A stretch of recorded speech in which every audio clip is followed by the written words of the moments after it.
Hello. Oh, thank you, Jess. You are amazing too. Hey, Joe. How are you doing? Haven't seen you in a while. It's been so hard.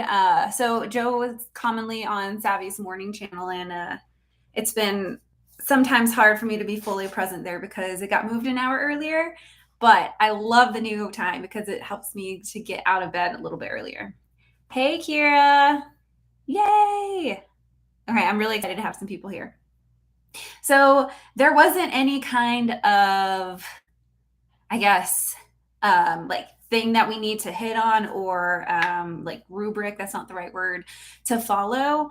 But so we were given just freedom in that, which is fine. Hi, Debbie.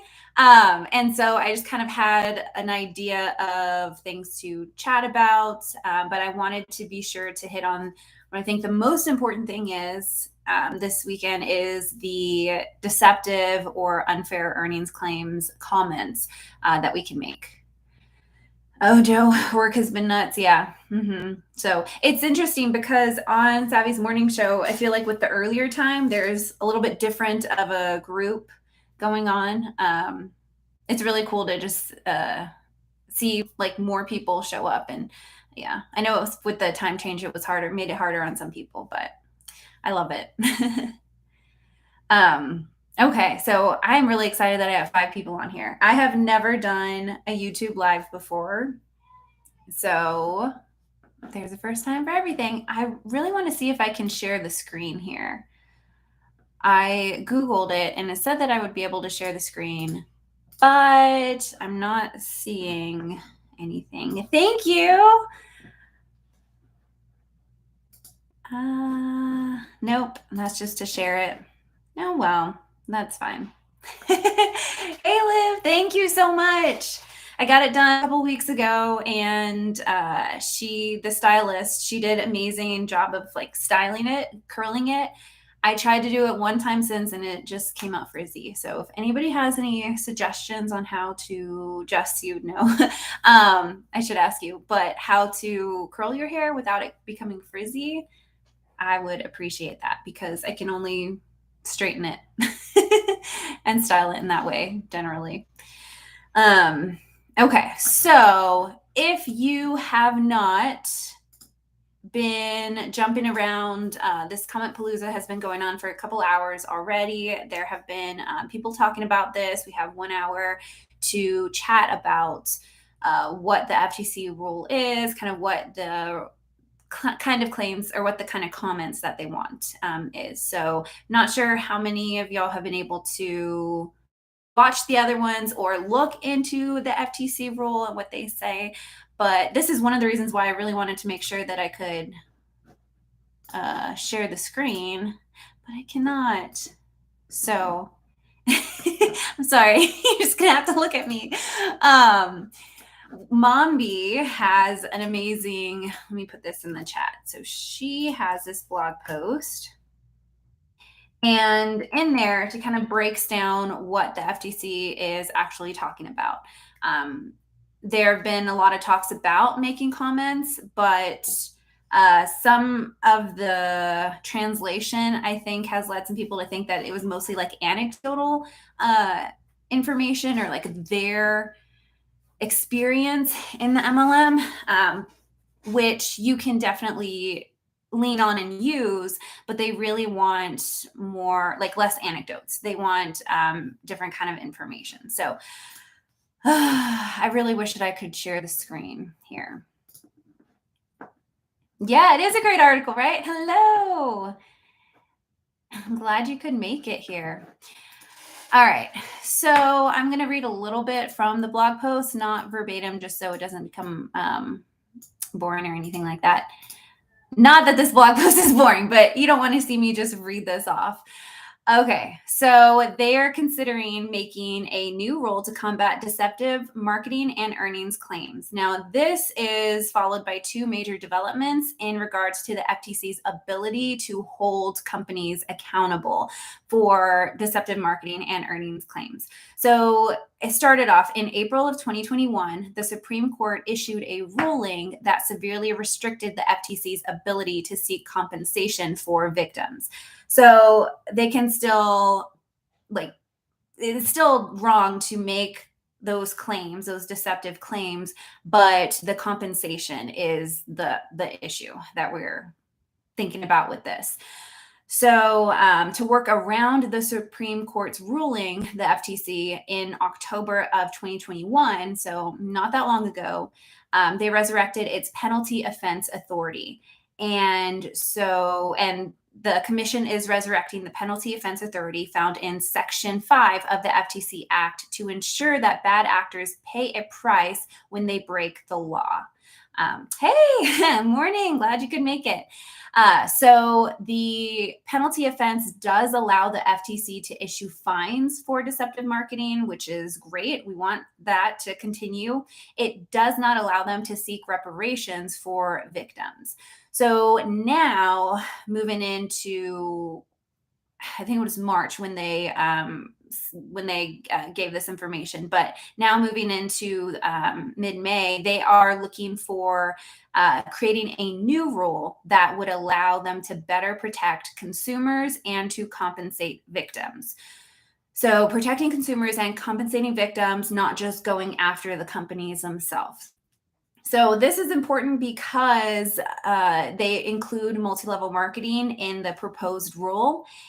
And so we know that in multi-level marketing claims, a lot of times they will have this kind of deceptive, whether it is health related or earnings, income related, a lot of deceptive marketing around there.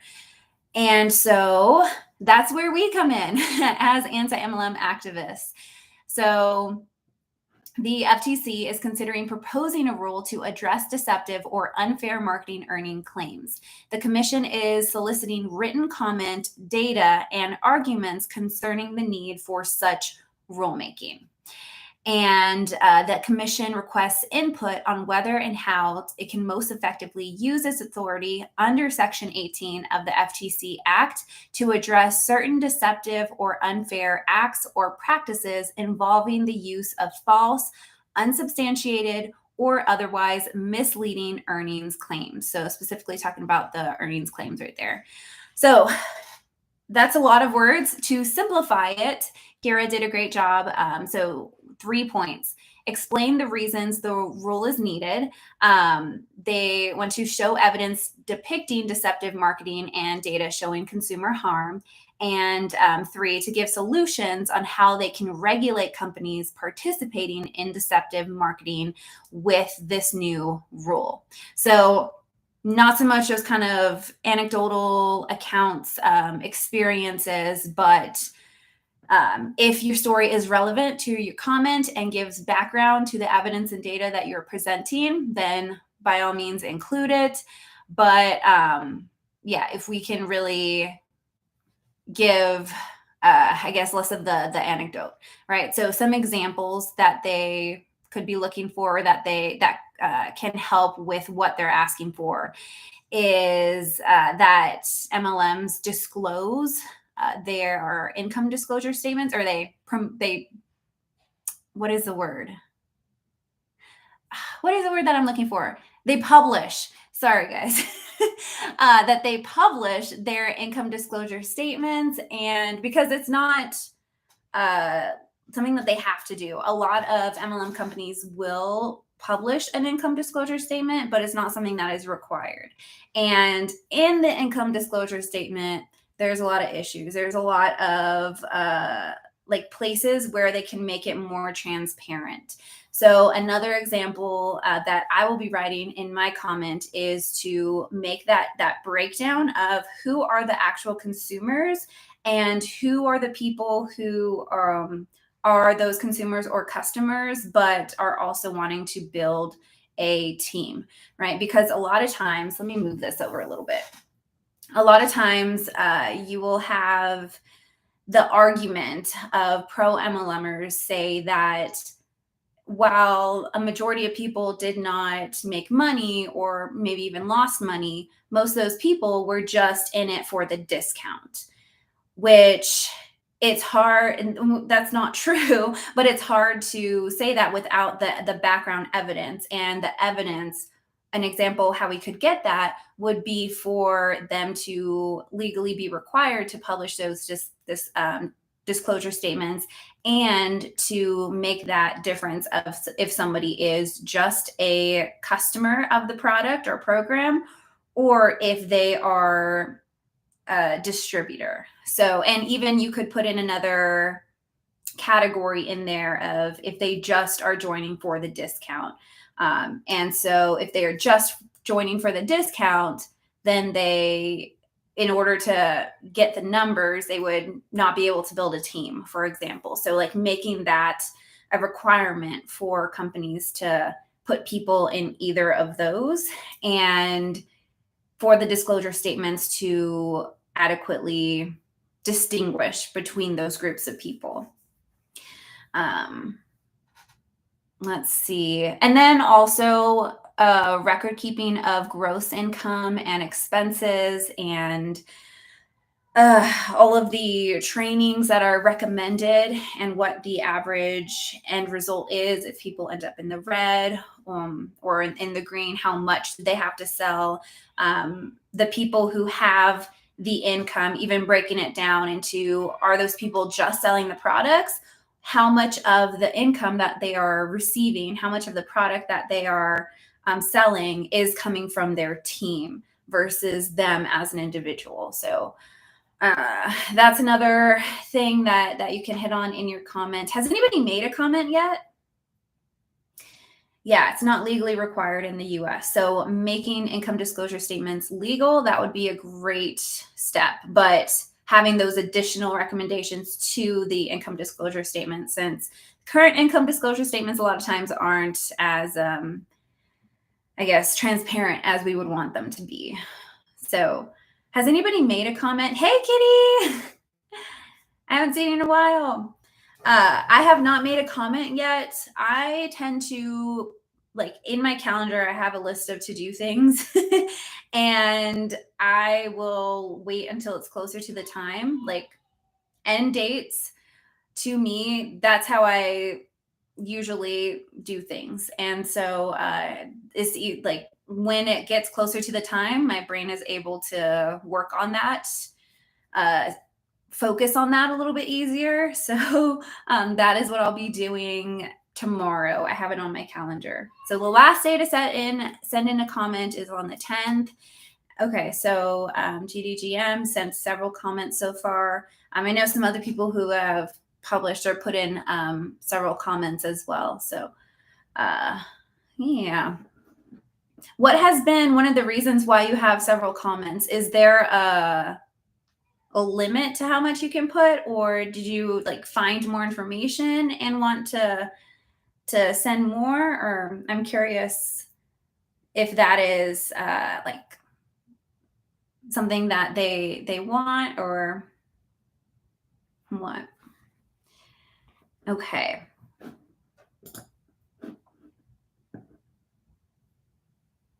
So in my description box, I have a link to Mambi's blog post about the FTC rule, kind of everything that I was mentioning and more. She goes a little bit more in depth. And then that's the second link in my description box. The first link is directly to the place to make a formal comment. All right. Okay, so the first one, hey, Casey. So the first one was a main comment with everything that FTC was requesting. Awesome. Hey, Ashley. Yay. All right. So I think it's really cool that you can also browse the posted comments. There's over 1,000 already. And I know the anti-MLM community movement has done a lot to promote people to make all of those over 1,000 comments. So that is pretty awesome. I hope that they're able to use the information, that it gives them guidance of what we are wanting, more transparency, especially with those income disclosure statements, and maybe even like making people like have a time as to when they apply, instead of just like they have to, because, okay. I haven't shared my full story on YouTube of my experience in an MLM, but basically, whenever I signed up, I was told by my upline that they would send a email, or I don't know if it was like an email or a link to something on the website once I was approved.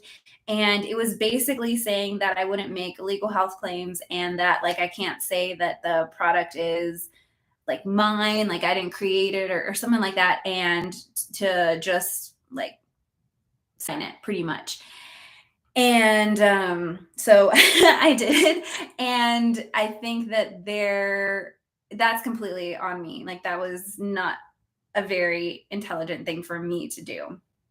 I should have looked through it more. I should have gotten more counsel on it, asked for more information, but I didn't.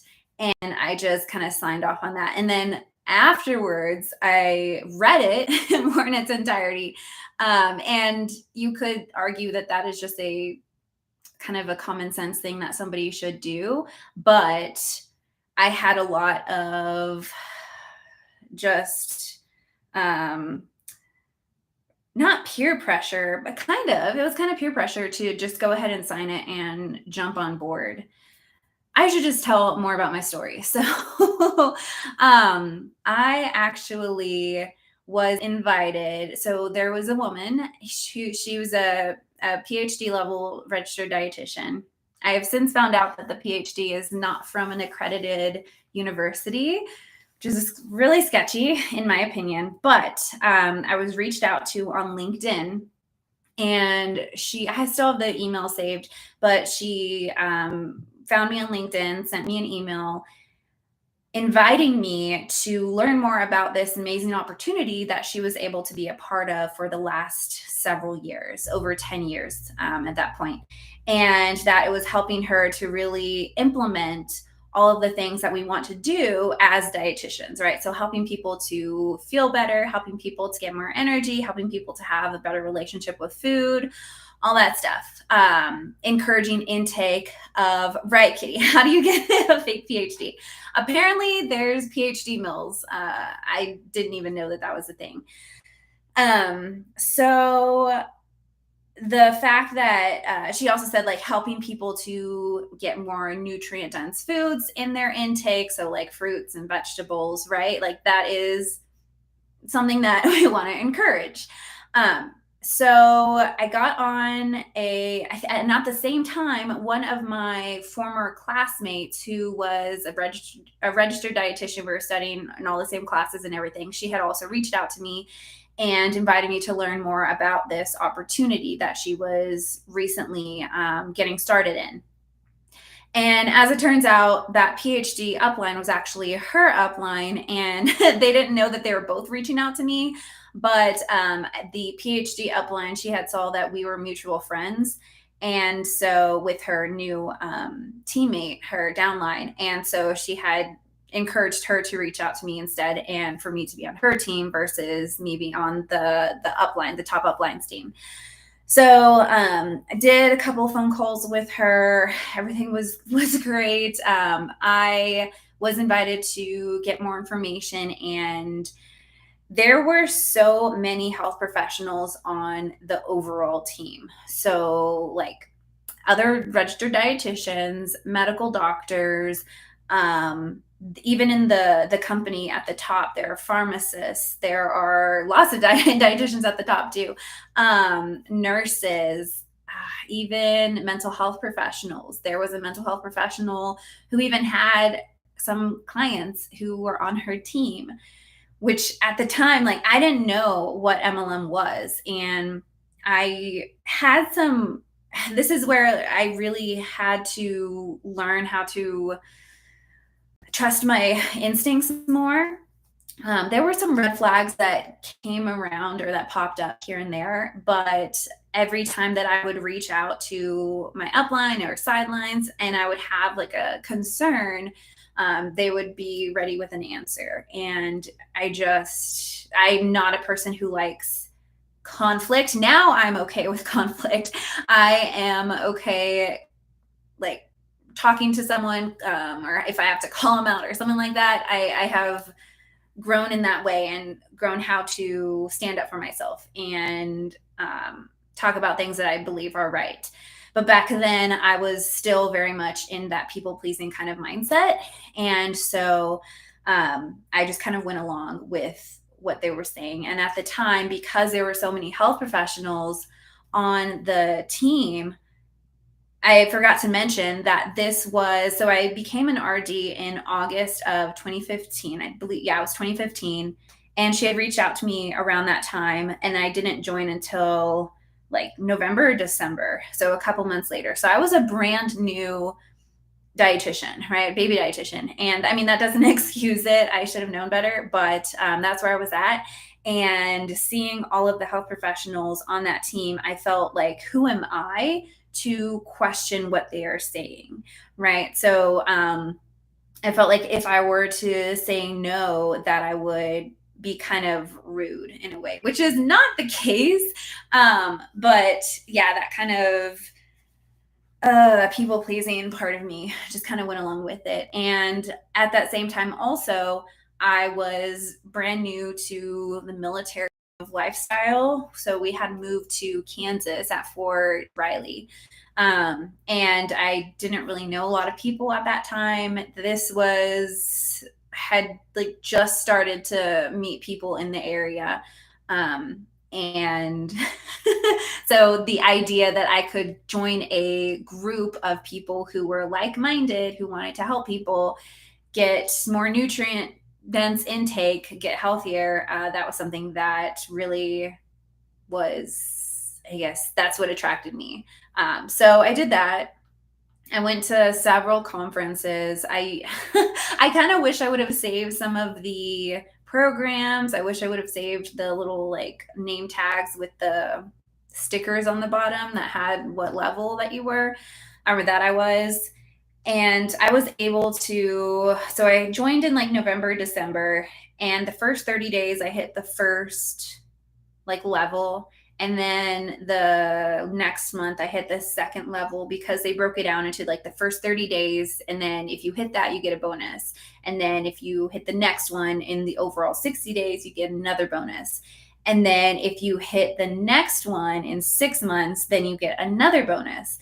And if you didn't hit that, then you could restart, like kind of overlapping, kind of hard to explain, but all of their things are kind of hard to explain. Regardless of the company. So I hit the first rank, hit the second rank. I had to restart partially for the third rank, but I did it. And at that time, that was like the middle of the company. So there was like, what was it? Distributor, or there was the main person. I forgot what that person was. But once you hit the first rank, then it was direct distributor. Then it was virtual franchisee. Then it was sales coordinator, right? And then it was senior sales coordinator, qualifying national marketing director, and national marketing director. So I hit that middle rank. And the fact that I was able to hit that in a little bit over 6 months gave me a lot of hope and just view of everything. You know, I would hear people say that multi-level marketing was kind of scammy. I heard that it was hard to get to the top, but the fact that I made it halfway in less than a year, like I was, to me, going against what anti-MLM people were saying. And so that's what made me stay in, because hey, Amanda, because I got those like quick wins. I think that's part of the reason why I stayed in for longer, because I had that kind of success. And I think, and it, what was really odd or interesting was that so many people in the company were stuck at that level. And looking back, it's kind of a red flag, right? So like, why are so many people stuck at that level? If you would talk to the people higher up, they would say that, people aren't just working hard enough, or they aren't like putting enough time into their business and such. But I really think that the fact that they made it easier to reach that that mid-level and then made it a lot harder after that. I think that was part of a way to get people to buy in for a longer amount of time, because they're like, I already made it this far, halfway, like what's doing it again, kind of thing. The problem is, though, that it was so hard for people to get over that hump. And now the company has actually made more levels. I don't know the names now, but there's even more levels than what there was before. Yeah, so Kitty, I love the level names in MLMs. When a hun reaches out saying she's a regional executive, chief director, manager. Yes. And that was another thing that really confused me, because technically I was a sales coordinator. And I was like, what does sales coordinator mean? How is anything that I'm doing as a sales coordinator different from what I was doing as a direct distributor or a virtual franchisee? And like, what is a virtual franchisee? Right? Franchises, if you look into franchises, they have rules, and they have, so like, you don't start a franchise where there's going to be oversaturation in the market, right? So that's one of the things that they would sell the company as, is like owning your own virtual franchise. So yeah, after the sales coordinator that I did not make it to senior sales coordinator or qualifying NMD, national marketing director, or national marketing director, but that is okay.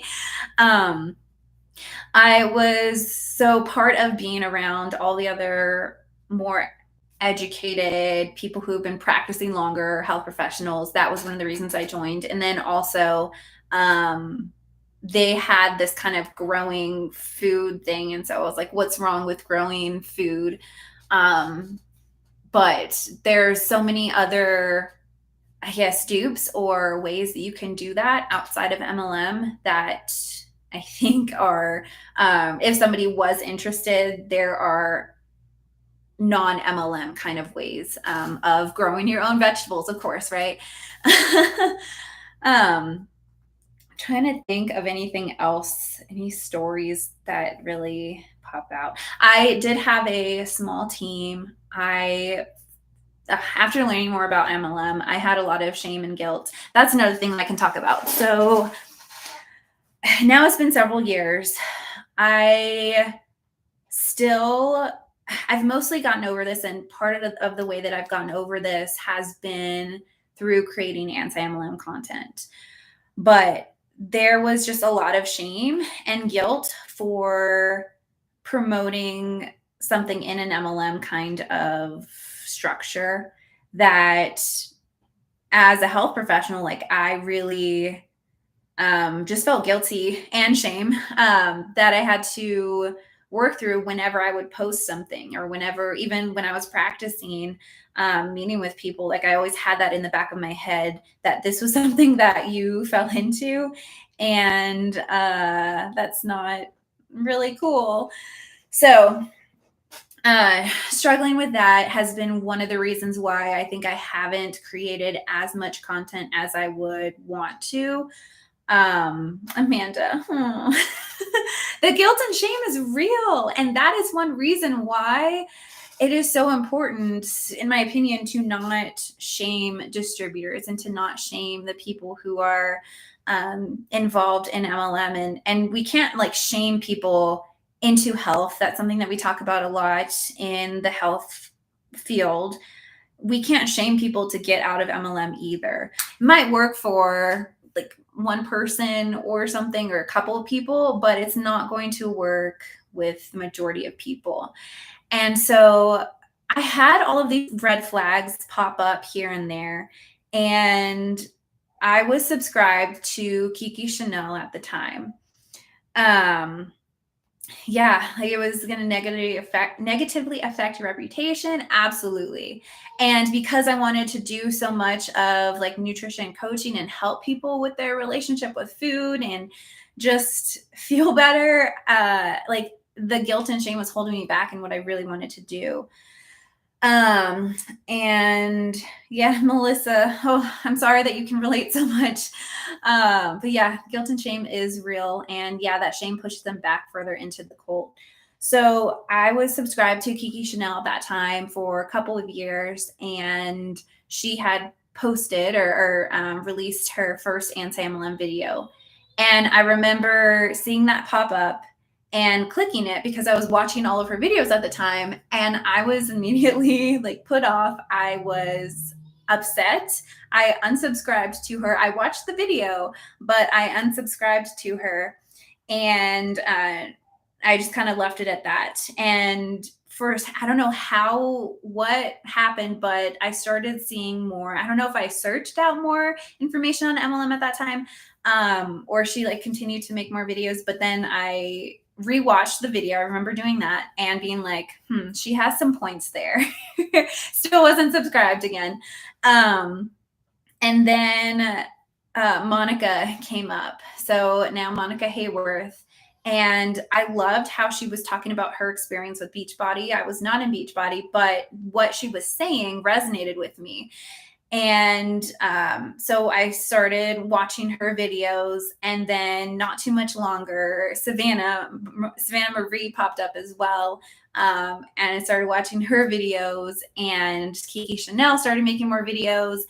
And I just started to be more open to maybe my thoughts and my views of MLM, that they maybe weren't exactly in alignment with what I was trying to do, and were not all the things were actually true what they were saying, especially the fact that people who weren't able to get their this was another thing. So I had some team members. Most of them were other nutrition people. Some people I went to school with, and one of them was just working really hard. And I really wanted her to have the same success that I had. And so I was trying to help her as much as I could. And whenever I would go to my uplines, they would basically say that she has to like have more belief in herself, and she like wasn't working as consistently as she needed to. But for a moment, she was doing exactly what I was doing. And I started to see that as a huge red flag, that it wasn't fair. And so part of me having that small team is what made me feel like more guilty and made me want to learn more about multi-level marketing, because I didn't want them to, like, if I wanted to stop them before they got further, especially because I was the one who brought them in. So, yeah. And I did talk to my downline when I was stepping away and try to like tell them, MLM wasn't for me, and this is why. You don't have any say over the products. You don't have any say over what's in the products, the acquisition of ingredients, the labeling, the price, all of the stuff that I wanted to be creative in. I didn't have any ability to do that. And towards the end, I was making my own graphics, but towards the end, there was a really big push to not make your own graphics and to not reinvent the wheel, to like just use everything that they put out. And I was like, so basically you want me to use their content and just post it. And like that is just not the way that I want to do business. So that was another red flag, and just another reason why it's just not your own business. Like, you are just selling the product, which, if you want to be a salesperson, that's one thing, but I didn't want to be a salesperson. I wanted to, if I was going to have my own business, I wanted to be in full ownership and complete control over the product, the name, the PR, the content, the ingredients, things like that. Yeah, information control, absolutely. So, and at this time, I was listening to Eric Worre, Tiny Ribbons, Tony Robbins, other people like that. Other people that Savvy has and RK have amazingly broken down on Your Morning Guru in a really great way. I was going to say something else too. Just flew out of my mind. But yeah, and after every conference, Eric Warhog, yes. After every conference, I had this kind of desire or refocus. It like relit my fire to do the work. but it wouldn't last for very long. And it was just being in that kind of environment when I was getting out and I went to a conference. There was just some really culty looking things, like with the people dancing and I just never understood it. And people dancing and going live on Instagram and like showing the concert kind of thing and just like dancing up and down. Like, how is that? What? It's just weird in my opinion. I don't know. But I never liked doing the whole kind of at conference when everybody would get up and dance and stuff.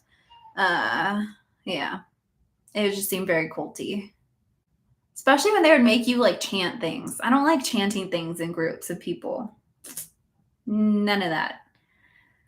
Man, I was going to say something about my story, something else about my story that I completely forgot. Oh, what was it? My uplines, my direct upline, we're still friends, or like on Face. She hasn't deleted me or blocked me or anything. She's a really cute baby now. And I just hope that she just learns more about MLM. Some of the maybe kind of looks at that, what the top uplines, kind of what their answers or responses were, and kind of like reevaluate some of those. Rachel Hollis. Oh, were you at a conference that Rachel Hollis was speaking at? She was getting everybody to dance to Beyonce. Felt so out of place. Yeah. We had the one who sings Fight Song. What's her name? She was a performer one year. And then there was someone else who was on American Idol who was a performer like the year before. I don't know if they've had any other performers since then. Rachel Platten, yes. I have I have a story in my archives of that mini concert. But yeah, I don't know where that one was. I know the American Idol person was in was it in Nashville? I don't know. There were several. There were more than what there should have been and needed to be. Oh, I remember what I was going to say. So another red flag. They had something called the 10-day shred. Can y'all imagine me promoting something called the 10-day shred?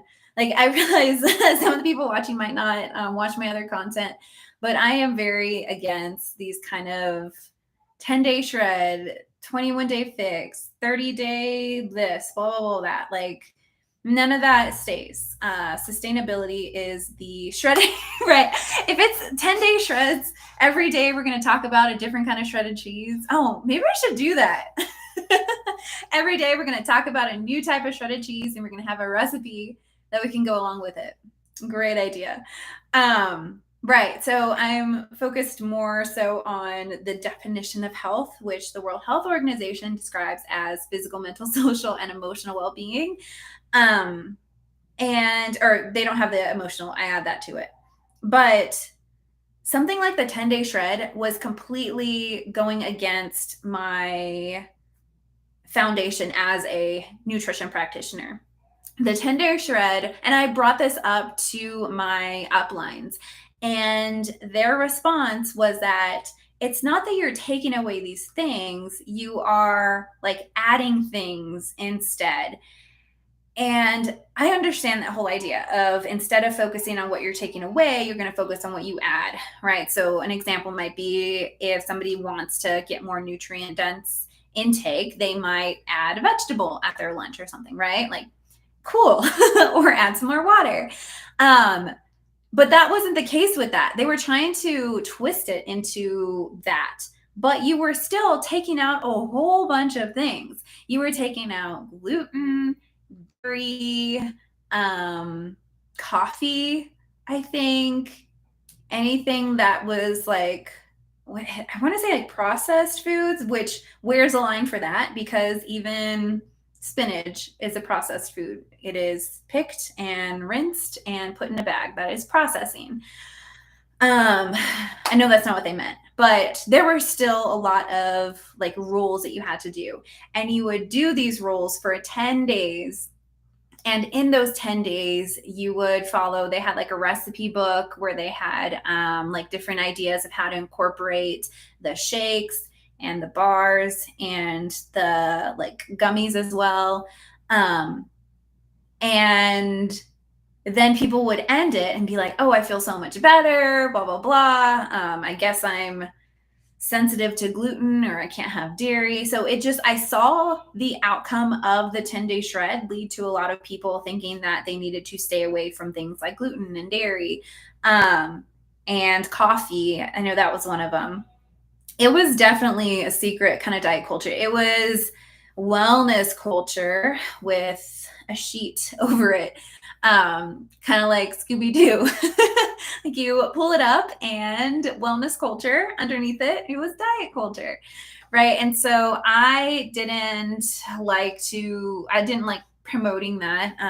And one of the rules was also, like, as I'm talking about it, it's coming back to me, was to replace one of your meals, at least one of your meals, with the shakes. And so, yeah, so I don't like replacing meals with shakes. Sometimes, like, let's say I have just a low appetite that day for whatever reason, then I might have something like that. Or if I just finished working out and I know I need to go run errands, but I don't have the desire to eat like solid food at that time, then I might do a shake or something like that.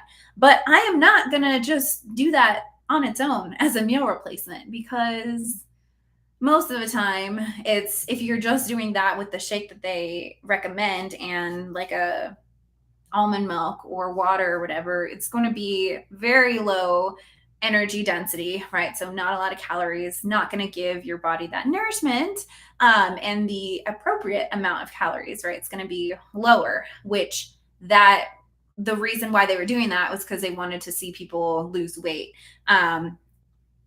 But if you're going to do anything for 10 days, it's just ridiculous, because how you end those 10 days, if you haven't worked on actual sustainable actions and practices, you're going to go right back to where you were before. And who's to say that that kind of weight loss is even healthy, right? That's another kind of diet culture thing. But even if, like, sometimes we would have people make those shakes and just add like a whole bunch of ingredients, like making it equivalent to a solid meal. So it was just, there was a lot of questionable things in the 10-day shred. Another thing that really bothered me about that was that it wasn't run by or created by a registered dietitian. It was created by a biochemist and promoted by, which I can understand that in some cases, but it was promoted by like the people who they had making the content or the videos around it was an athlete, which athletes, a lot of times they can learn how different foods affect their bodies, how it affects their performance and energy in training and in competition. But when they have so many like registered dietitians in the company, I just felt it was weird that they weren't going to them and they were going to non-nutrition professionals to make their programs. Just thought that was a little bit weird. And the idea that so many dietitians were okay with that too. And that they were okay with having that much restriction for those 10 days. We know that you don't have to get rid of, and if you are doing an elimination diet, so one of the areas that I practice in is digestive health. Sometimes we need to eliminate certain foods for digestive health purposes. There are protocols for that are evidence-based, part of medical nutrition therapy. And the way that it is done in something like the 10-day shred or other programs like the, thanks, Michelle Carpenter. I appreciate that.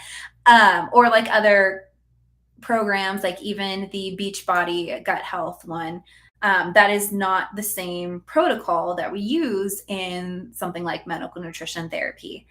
And it's so frustrating. I was talking to a client actually earlier last week, or this week, it's Saturday, so this week. And she was not getting listened to as much by her doctor. And I feel like that is very sad and frustrating because a lot of times people turn to these kind of companies and these kind of supplements and these kind of programs because they're not being listened to by their doctors, by the health professionals that they're working with.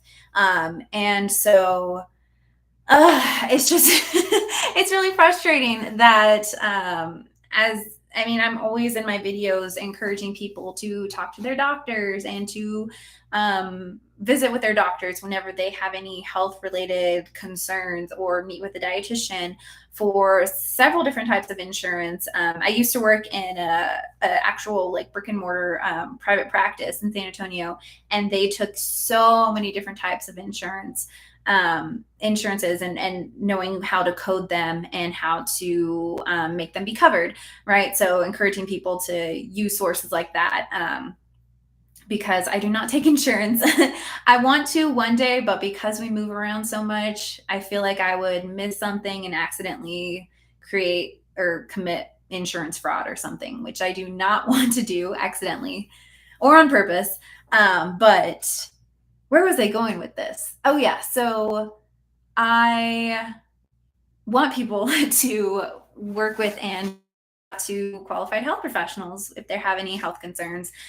But sometimes we have some doctors who just don't really listen for whatever reason, many different reasons. And that can encourage people. They don't encourage, but by that action, it encourages some people to seek out things like supplements from MLM companies and essential oils, things like that.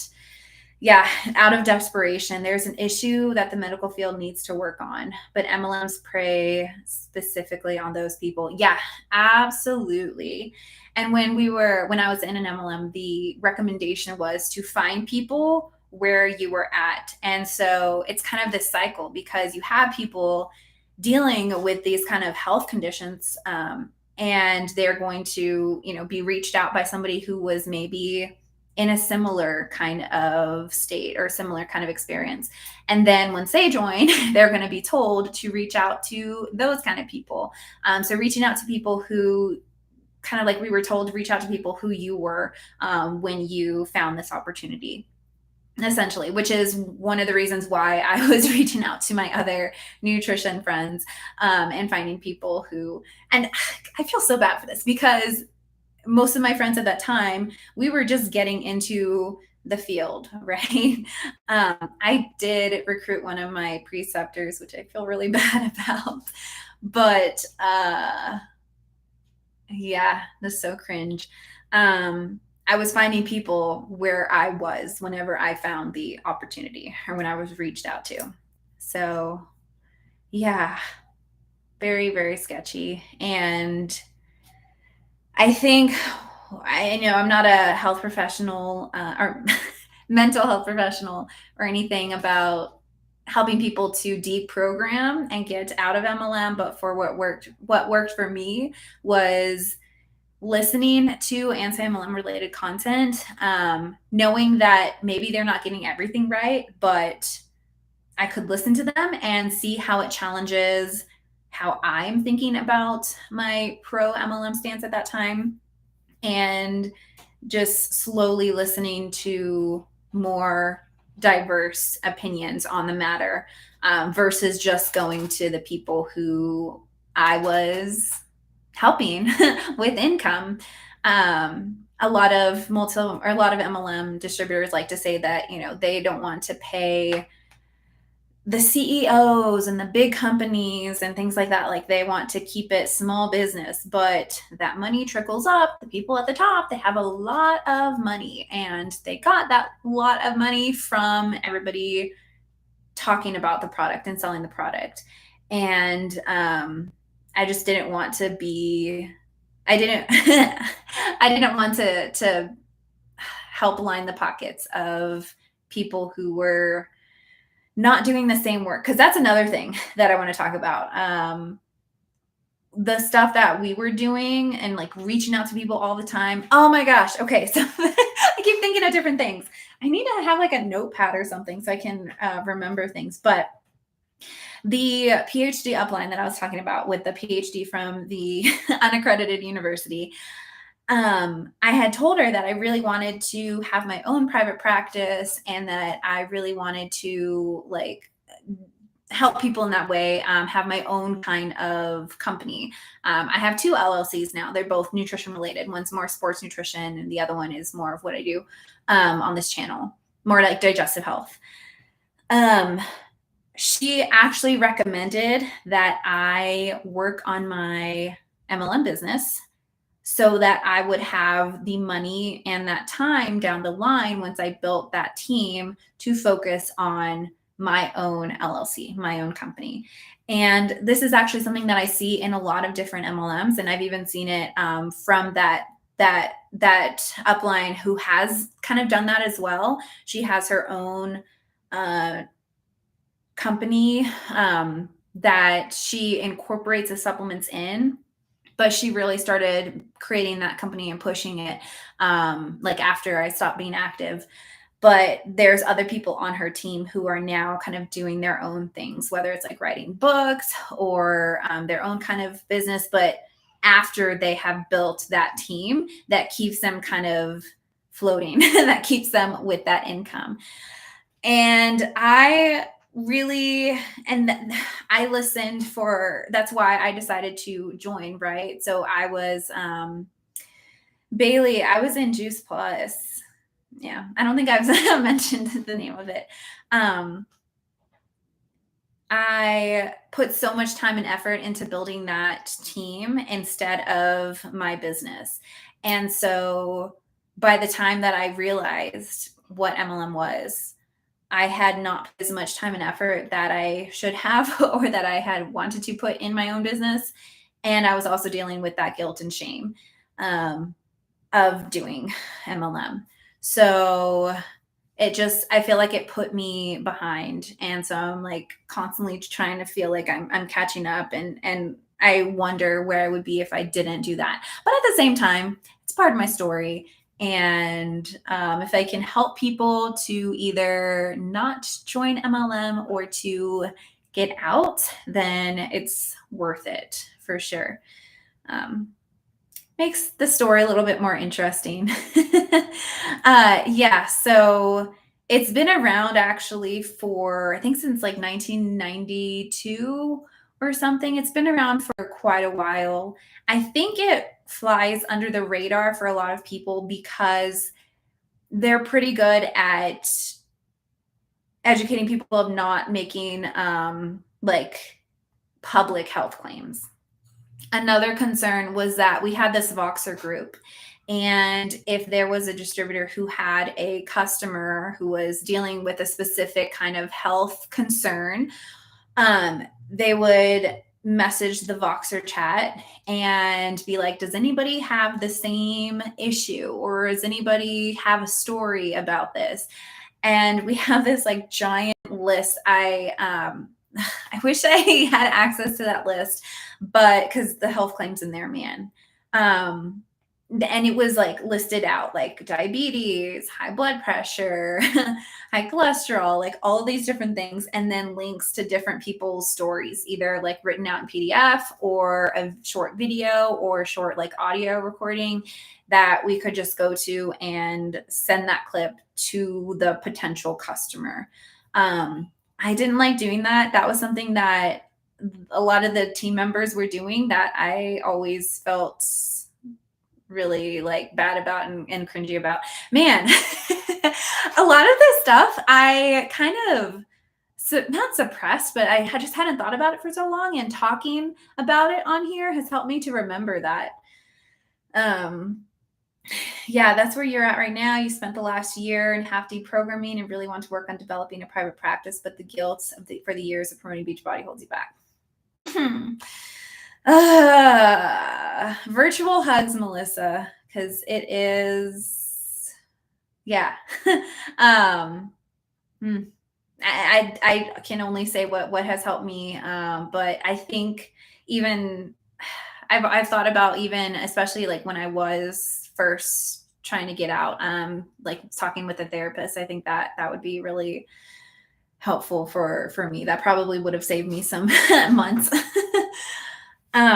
They also advertise through donating to charities and having reps create mom clubs based on recipe sharing and the similar content, and then hide it to Juice Plus pitch once you're in the club. Absolutely. That was another thing that kept me in so long, because they are the main donators of the St. Jude's Children's Hospital Marathon. Like, if you look at the St. Jude's marathon and half marathon, I think, I don't know if it's just full or if they do have it half, but anyway, there's you always see Juice Plus on there because they are the main host or like donator of it. At least they were in the years past. And so I was like, well, if they're doing this, that makes them legit, right? Like, so yeah, if we can, I will be including in my FTC comment about the income disclosure statements, because when I tried finding the income disclosure statements for Juice Plus, I could just find an old one and then also one from, I think, Europe, or Australia or something. It was not the newest one that I could find was not a US one. So they can definitely do better at updating that information. So, oh, good. You are going to therapy. I think everybody can benefit from that.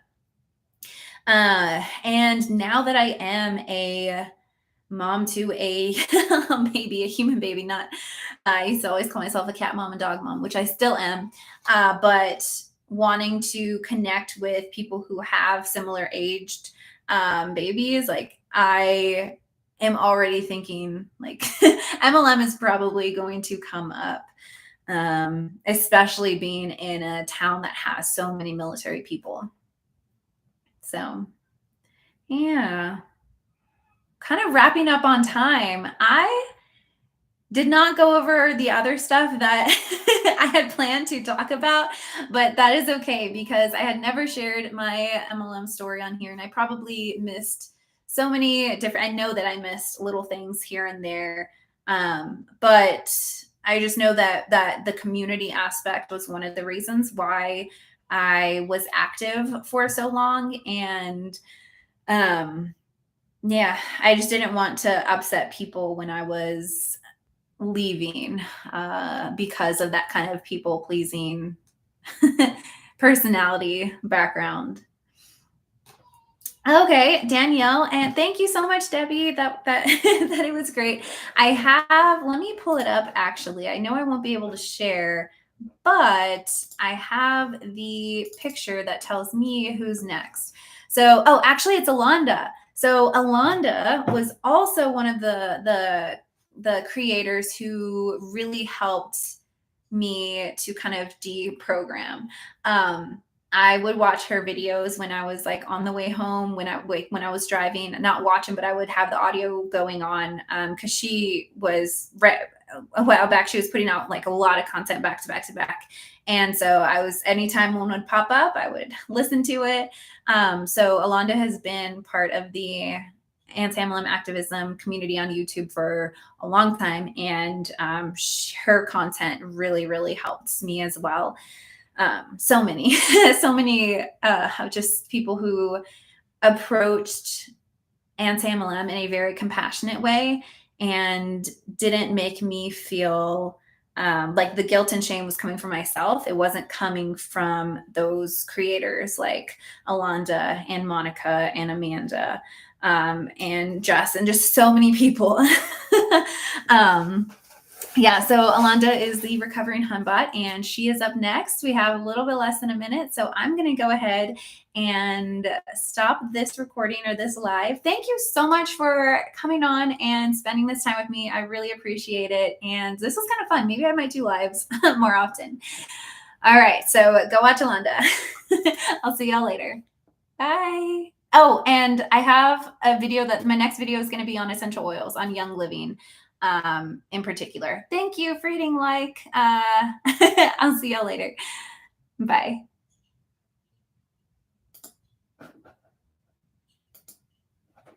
Okay.